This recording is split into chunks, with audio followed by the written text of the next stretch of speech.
వ్యక్తిని రాజశేఖర రెడ్డి గారు ఏ విధంగా అయితే దళితులకి అండగా నిలబడ్డారో అదే విధంగా కూడా ఆయన తనయుడు వైఎస్ జగన్మోహన్ రెడ్డి గారు కూడా మాకు అండగా ఉంటారని చెప్పి మేము నమ్మి 95% దళితులు జగన్మోహన్ రెడ్డి గారు సీఎం కావడానికి కష్టపడ్డారండి. రిటర్న్ గిఫ్ట్ మాకు చాలా ఇచ్చారండి. చిన్న రిటర్న్ గిఫ్ట్ చిన్నది. అదేంటంటే 27 సంక్షేమ పథకాలు రద్దు చేశారండి. మాకు 27 సంక్షేమ పథకాలు రద్దు చేసి మాకు రిటర్న్ గిఫ్ట్ గా ఇచ్చారండి జగన్మోహన్ రెడ్డి గారు. ఇంకోటి ఈ చెప్పుకోవాలంటే చాలా ఉన్నాయండి, టైం లేదు కాబట్టి. ఇంకోటి ఏంటంటే సప్లాన్ నిధులు కేవలం మా దళితులు సామాజికంగా ఆర్థికంగా బలపడాలనే ఉద్దేశంతో నాటి కాంగ్రెస్ ప్రభుత్వం 2013లో కిరణ్ కుమార్ రెడ్డి గారి హయాంలో సప్లాన్ చట్టాన్ని తీసుకురావడం జరిగిందండి. కానీ 2019 నుంచి జగన్మోహన్ రెడ్డి గారు వచ్చిన తర్వాత వేల కోట్ల రూపాయల సప్లాన్ నిధులు నవరత్నాలకి ఉపయోగించుకుని మాకు తీరని అన్యాయం చేసిన వ్యక్తి జగన్మోహన్ రెడ్డి గారండి. మీరు దీని మీద దృష్టి పెట్టాలా మేడం. అదే కూడా ఇంకోటి ఏంటంటే మేము 95% దళితులు మేము ఆయన సపోర్ట్ గా నిలబడినందుకు మమ్మల్ని చంపి డోర్ డెలివరీ చేస్తున్నారండి. డోర్ డెలివరీ చేస్తే మాకు అన్యాయం జరిగిందన్నా, మిమ్మల్ని నమ్మి మీకు ఓటేస్తే మాకు రిటర్న్ గిఫ్ట్ ఇదే అన్నాను అని చెప్పి మమ్మల్ని అడిగి మేము క్వశ్చన్ చేస్తే మేము ఉద్యమం చేస్తే మమ్మల్ని హౌస్ అరెస్టులు చేయడం, స్టేషన్లు పెట్టి మమ్మల్ని హింసించడం, చాలా రకాల కేసులు అండి. ఇక్కడ నా ముందు మాట్లాడిన వ్యక్తి అన్న కూడా లోకల్ గా ఇదే నియోజకవర్గంలో హోమ్ మినిస్టర్ ప్రాతినిధ్యం వహిస్తున్న నియోజకవర్గం అండి. దాదాపు ఇదే పక్క గ్రామం దొంబేరులో రీసెంట్ గా జరిగిన దొంబేరులో కూడా దళితుడే మాల సామాజిక వర్గానికి చెందిన బొంతు మహేష్ అని కేవలం ఫ్లెక్సీ సింబల్ కారణంతో అతడు సావుకు కారణమయ్యాడు జగన్మోహన్ రెడ్డి గారు. మీరందరూ కూడా గ్రహించాలి, మనం ఎవరికి వ్యతిరేకం కాదు, కానీ వాస్తవాన్ని తెలుసుకోండి. దళితులకు ఎవరు అండగా ఉంటున్నారు, దళితులకి న్యాయం ఎవరు చేస్తారన్న విషయం మీరు గ్రహించాలని చెప్పి నేను కోరుకుంటున్నానండి. అమ్మ మీరు దీని మీద స్పందించాలని కోరుకుంటున్నాను.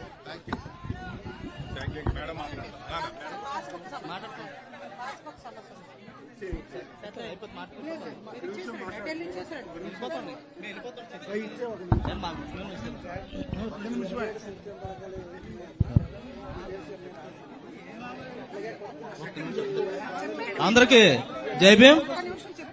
శర్మిలారెడ్డి గారికి, ముఖ్యంగా మా దళితుల ఆత్మబంధు శర్మిలారెడ్డి గారికి న్యాయం చేస్తారని మా దళిత సంఘాల తరఫున మేము ఇక్కడికి రావడం జరిగింది.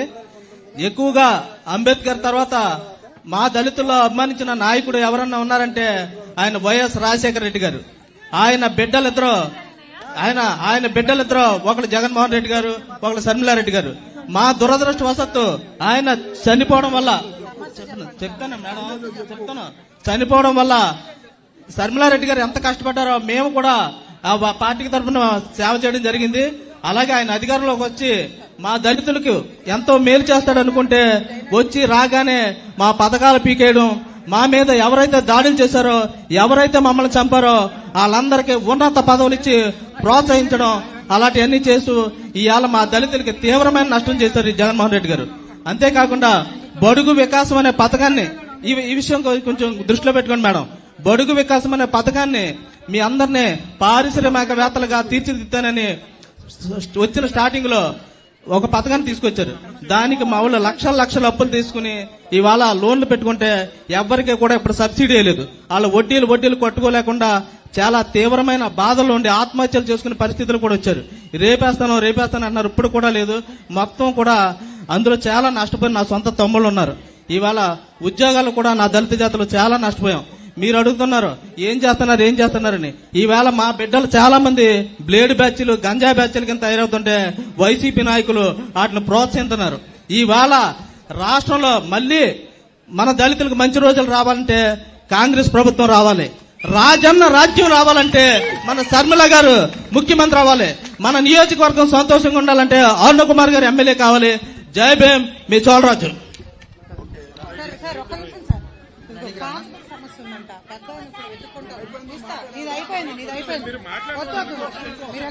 మాట్లాడిన వాళ్ళు వెనక్కి వచ్చేసాను.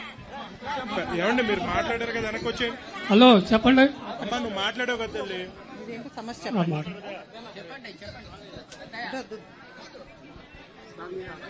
భూమి కొలతలు పెట్టారండి. ఆ భూమి కొలతలు పెట్టారండి. కొంత ఏరియా కొలవలేదు, కొంత కొలిచారు. ఎవరికి సరే అవ్వలేదండి. 70 చెట్లు కొనుక్కున్న భూమి అన్నారు. 30 ఏళ్ళు పైన అయింది. 60 చెట్లు వచ్చిందండి. చూపుతుంటే చూద్దాం అన్నారు. అదండి ఇదండి కారణం. ఏండి? లేదండి, అందులో వచ్చిందండి. 70 చెట్లు 60 చెట్లకి ఇచ్చారండి.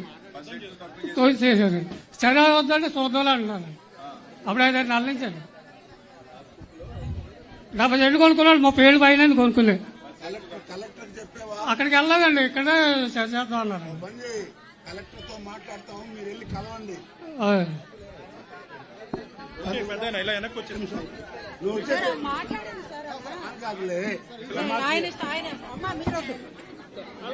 ఆ వికలాంగురాలు ఒక ఆవిడ ఉన్నారు సార్, మళ్ళీ ఇచ్చేసి వెళ్ళిపోండి. మీరు ఇచ్చేసేయండి. ఒక్క నిమిషం.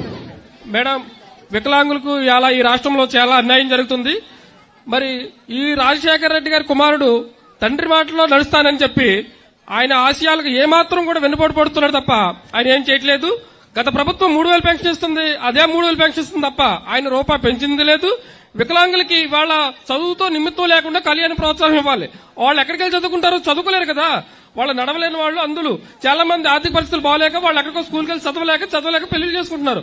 వాళ్ళ ప్రోత్సాహం కూడా ఇవాళ జగన్మోహన్ రెడ్డి గారు తీసేశారు. 10వ తరగతి ఫెయిల్ అయిపోయిన జగన్మోహన్ రెడ్డి ముఖ్యమంత్రి అయ్యాడు, కానీ 10వ తరగతి చదవలేని వికలాంగులకు మాత్రం ప్రోత్సాహం చేశారు.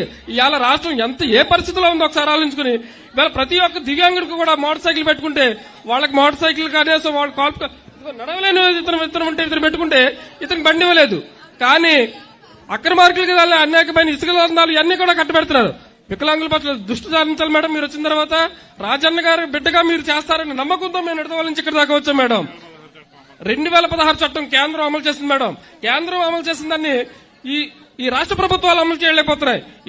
ఎన్నో తీసుకొస్తున్నాయి కొత్త పథకాలు, కానీ వికలాంగుల పట్ల ఈ 2016 చట్టం అమలు చేయలేకపోతున్నాయి మేడం. 2016 చట్టాన్ని అమలు చేస్తే కనుక ప్రతి దివ్యాంగుడికి, ఈ రాష్ట్రంలో 50 లక్షల మంది దివ్యాంగులు ఉన్నారు మేడం, ప్రతి దివ్యాంగుడికి కూడా న్యాయం జరుగుతుంది. 2016 చట్టంలో దివ్యాంగులు ఎవరైతే ఉన్నారో వాళ్ళకి ఇళ్ల స్థలాలు కానీ, ఇళ్ల స్థలాలు 5 సెంట్ల భూమి ఇచ్చి ఇళ్ల స్థలం కట్టించే బాధ్యత అని ఆ చట్టంలో ఉంది మేడం.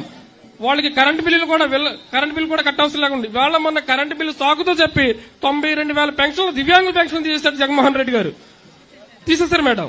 ఏదో ఒక ఇంటి పన్ను ఉందని, దివ్యాంగులకు ఇంటి పన్ను ఉంటే సంబంధం లేదు మేడం. వాళ్ళకి ఆర్థిక స్తోమత వాళ్ళకి ఎలాగే ఖర్చు చేసుకోలేదు. సకలాంగులతో పోల్చుకుంటే వికలాంగులకి 4-5 రెట్లు ఎక్కువ ఖర్చు అవుతుంది మేడం. వాళ్ళకి నిడదవోలు ఇక్కడి నుంచి 2 కిలోమీటర్స్ ప్రయాణం చేయాలంటే వాడికి ఎవరినో సహాయం చేసుకోవాలి, లేదా ఏమైనా వెహికల్ కట్టించుకెళ్ళాలి, అతనికి ఖర్చు అవుతుంది మేడం. అలాంటి వీళ్ళకి ఇలాగ ఇలా ఎన్నో వంకలెట్టి 92,000 పెన్షన్లు చేశారు మేడం. 92,000 పెన్షన్లు పునరుద్ధరించాలి. 2016 చట్టాన్ని అమల్లో తీసుకురావాలి. అమల్లో తీసుకొస్తే ప్రతి దివ్యాంగి కూడా ఇందులో నమోదు చేసిన అన్ని కూడా వాళ్ళకి వస్తాయి మేడం.